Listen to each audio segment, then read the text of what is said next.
Hi everyone, we are here once again. My special guest for today is Avery Jones. Avery, how are you doing? I'm good. How are you doing, Miguel? I'm doing great. Now, today's topic is about Trey Mancini. As you know, he's now part of the Houston Astros family in a trade that didn't sit well with many people, especially in the city of Baltimore. It definitely didn't sit well with me. But he landed in a right situation, a title contending team, but that still doesn't take away that he was a big part of the Orioles rebuild, and and everything seems to be gelling together for Baltimore, and for him to get traded, it's tough. It's tough. So, what are your thoughts? It is because even right before the trade deadline, you heard some speculation, possible Shohei Ohtani getting a move, Juan Soto getting a move, which eventually ended up happening and him going to the Padres. But the Trey Mancini trade, I think, is a surprise for everyone. And I think you're correct. It doesn't sit well with a lot of people, especially because Baltimore has been shocking a lot of people. Baltimore has been doing well.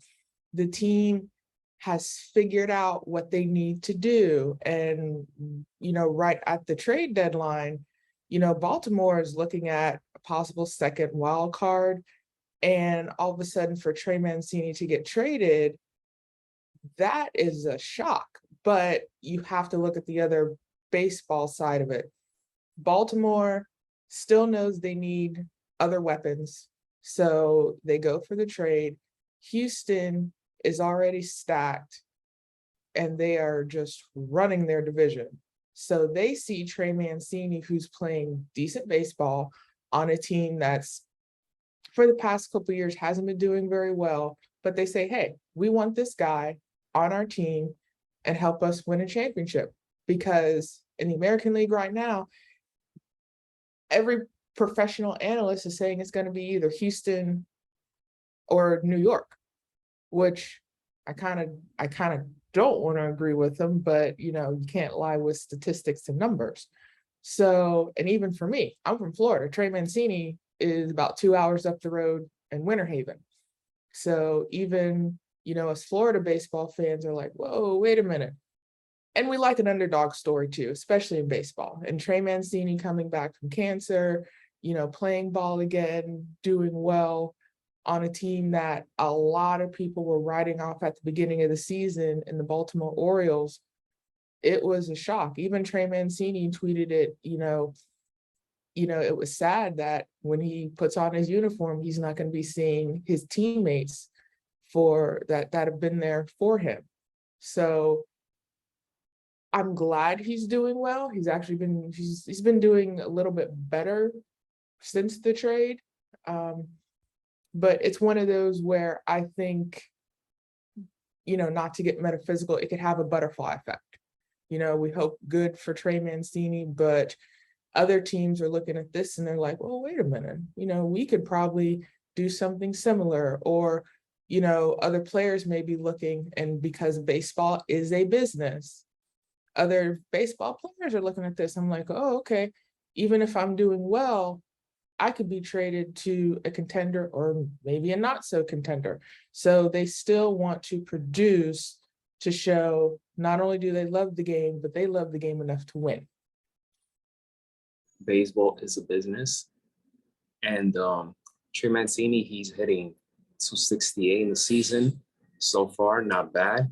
As for the Orioles, what's so crazy about this is that this is a team that only won 52 games last season, and right now they're 58 and 52 in the season.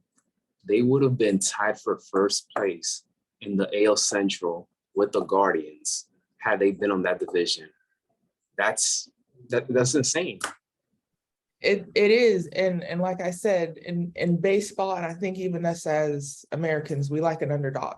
In the beginning of the season, a lot of baseball analysts, especially on MLB Network, I actually heard them right in the beginning of the baseball season. They were talking about, I was watching a Boston Red Sox game. They were saying where Boston and New York were going to end up based on how badly they beat the Orioles. Now, come after All-Star break, after trade deadline, they're knocking on the door. Now, do I see them possibly taking out the Yankees? Maybe. They've had a couple of good games against the Yankees where I think the Yankees, kind of didn't, I don't want to use respect them, but they didn't pay attention much to them. So the fact that Baltimore is knocking on everybody's door, even if they're playing national teams in interleague play, they are not taking these games lightly. They want to show that, yes, you may have counted us out, but we're going to play some good baseball. And I don't think Baltimore is the only team. Even if you look at the American League in general, you even have the Seattle Mariners that are owning the Yankees right now. Even though you have, the Toronto Blue Jays that were looking at a playoff berth, Baltimore's kind of cleaning up on them too. But like in anything, it's the little things.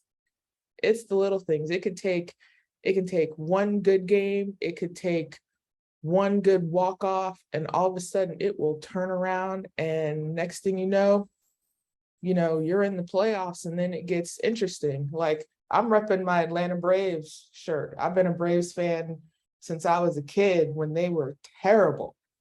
Sometimes you got to hold on to it. And baseball fans, for their team, they'll hold on to it.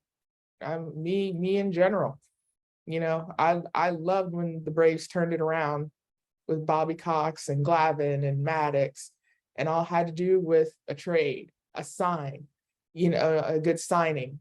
And then all of a sudden, they're racking up in the East for a good 15 years. Granted, they only won one World Series, but it shows the dedication. So Baltimore's looking at that. Baltimore's looking at, hey, we're already better than last year. What else can we do to improve? They did a trade.